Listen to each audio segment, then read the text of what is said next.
সাদা বিরিয়ানি, সাদা আনলিমিটেড সাদা বিরিয়ানি দিচ্ছে, আনলিমিটেড। ও ভাই চ্যাংড়া নাকি কি খবর? মহাদেব জয় বড় মা। তুমি নাকি সাদা বিরিয়ানি দিচ্ছ? আমার জয় পাগল হয়ে গেলে নাকি এরকম করছো? এই কি সত্যিটা বলতে সমস্যা নেই তো কি হয়েছে? এটা কি হয়েছে বলতে তোমাদের সবার সব চ্যানেলের ইউটিউবের চ্যানেলের সাথে আমাদের অনেক গ্রো আপ হয়েছে। কিরকম নাম্বার বলো? নাম্বার বলতে তোমাকে আমি একটা বলি, 30টা বিরিয়ানি বিক্রি করতাম আমরা, 30 প্লেট বিরিয়ানি প্লেট। এখন সেখানে দাঁড়িয়ে তোমার অ্যাভারেজ 220-250 250 প্লেট, সানডেতে তো 300। যেমন এসছে তোমার কৃষ্ণনগর থেকে, শান্তিপুর থেকে, আমার প্যান্ট খুলে যাচ্ছে, কৃষ্ণনগর শান্তিপুর থেকে এসছে। আমি যদি এখন বলি বোম্বে থেকে, তুমি বিশ্বাস করো, মিথ্যে বললে কি হবে? কতদিন মিথ্যার আশ্রয় নিয়ে চলবা? 2 দিন 3 দিন, সত্যির সামনে যখন আসবা পড়ে যেতে হবে। তারপরে বলছি ওই যে কালীঘাটের পাশে হাজরা বলে একটা জায়গা আছে, ওখান থেকে এসছে, হাজরা মোড় নাকি হাজরা, যাই হোক, হ্যাঁ ওখান থেকে এসছে। তোমার চুচুড়া থেকে এসছে, চাকদা থেকে এসছে, বলছে চ্যাংড়াদার ভিডিও থেকে এসছি, চ্যাংড়াদার ভিডিও থেকে। চ্যাংড়া আনবি জিন্দাবাদ, চ্যাংড়া আনবি জিন্দাবাদ। আর যেটা বললাম একটাই কথা, যে আমি যদি এখন তোমাকে বলি পাঞ্জাব থেকে এসে, তুমি বিশ্বাস করবা? তুমি বলবো অন ক্যামেরায় বলে দিচ্ছ, কিন্তু আমার কথা হচ্ছে যেটা হয়েছে সেটা আমি তোমার রিয়েলটা বলছি।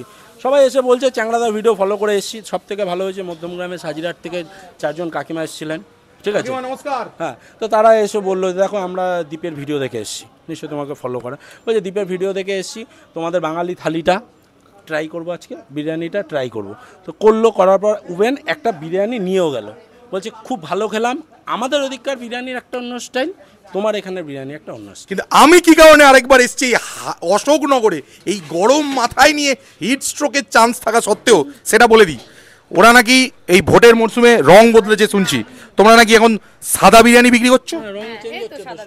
দেখাও কাকা, ক্যামেরাম্যান তোমাকে পয়সা দিয়েছি ফোকাস করার জন্য। সাদা, হ্যাঁ পুরো সাদা, পুরো সাদা। এটা বলে দিই, সাদা বলে কিন্তু ড্রাই না, জুসি। সাদা বলে যে ড্রাই আছে না, জুসি, জুসি রাইস। কি বলছে? এই যে আনলিমিটেড দিতে যাচ্ছে উপরে, আনলিমিটেড, এই যে দিতে যাচ্ছে, এই আনলিমিটেড তো হাড়ি বলে দেওয়ার কথা ছিল। হ্যাঁ ওরাই বললো যে যার যখন ইচ্ছা হবে হাড়ি নিয়ে চলে যাও। ওরা কিন্তু 81 টাকায় বিরিয়ানি দিচ্ছে, হাড়িটা তুমি খেতে পারলে 80 টাকা, 1 টাকা কম নিচ্ছে, 1 টাকা কম দিচ্ছে দিদি, 1 টাকা কম দিচ্ছে। এই 1 টাকার জন্য দিদিকে 4টে কমেন্ট আসবে, 1 টাকা কেন বলেছে। এই হাড়ি কিন্তু তুমি খেতে পারলে তোমাকে হাড়িতে ঢুকিয়ে দেবে, হাড়িতে বসে বসে খাও, কোনো অসুবিধা নেই, কিন্তু শেষ করতে হবে। আর আরেকটা কথা, চোখে চোখ রেখে কথা হবে বিরিয়ানিতে, ঠিক আছে? চোখে চোখ রেখে। কিন্তু আমার একটা কথা বলো, তোমরা রং কেন পরিবর্তন করলে? রং পরিবর্তন চারিদিকেই তো হচ্ছে, আর আমাদের মরশুমে রং পরিবর্তন, ভোট ওইসব যেতে পারছি না।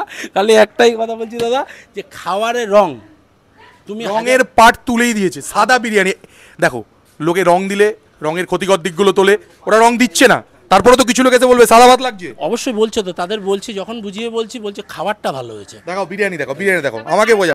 কালারে কিন্তু টেস্ট বাড়ে না, ফুড কালারে কিন্তু কোনো টেস্ট বাড়ে না, অনলি ফর কালার হয়, টেস্টটা হচ্ছে। এই তো এটা ও কাকা কাকা কাকা মাল তুলে নাও, তুলে নাও তো, আজ হাড়িটাই তুলে নাও।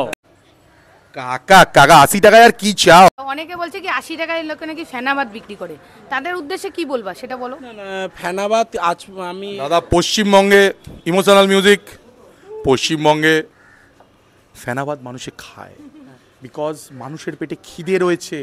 যে খাবার তোমার আমার হজম হবে না, সে খাবারও কারো হজম হয়, একদম, বিকজ আমরা একটা গরিব দেশের গরিব মানুষ। ফেনাবাদ কোনো ছোট জিনিস নয় কাকা, যে লিখেছো ভগবান তাকে ফেনাবাদের থেকে বেটার কিছু দিক। একদম অবশ্যই, দেখো ওনার মুখের রুচি তো এটা ফেনাবাদ লেগেছে তাই বলেছে, খারাপ কিছু বলেনি। তো তাকে আমি একটা কথা বলি, দাদা তুমি আবার আসবা, যদি কেউ কমেন্টস করে থাকো, আমি দেখিনি, যদি কেউ কমেন্টস করে সে আসবে, এসে বলবে যে ভাই ফেনাবাদ লেগেছিল, আজকে আমার এই লাগছে, বাট ফেনাবাদটা থেকে বের হয়ে আরেকটু ভালো ইমপ্রুভ, উভয়ের দরকার প্রয়োজন। ওসব কথা ছাড়ো, আসল কথায় আসো। আগের বারের কমিটমেন্টের কি হলো? খাবার খেয়ে কেউ অসুস্থ হলে তুমি বলেছো হসপিটাল খরচা তোমার। একদমই আমার না, বিশাল আঙ্কেল কিচেনে। নমস্কার করুন, এই এনার দায়িত্ব, অসুস্থ হলে ওনার দায়িত্ব। দায়িত্ব তো নিতে হবে, যদি অসুস্থ হয় তাহলে দায়িত্ব নেবো, কিন্তু তার কোনো চান্স নেই। হয়ে গেছে সব।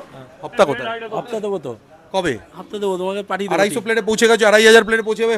হপ্তা না দিলে দোকান বন্ধ কর, মালটাল তোলো। চ্যাংড়াদার দিয়ে হপ্তাটা নেবো, হপ্তা দেবো না তো, হপ্তাটা দিয়ে যাও। আরে কি হচ্ছে?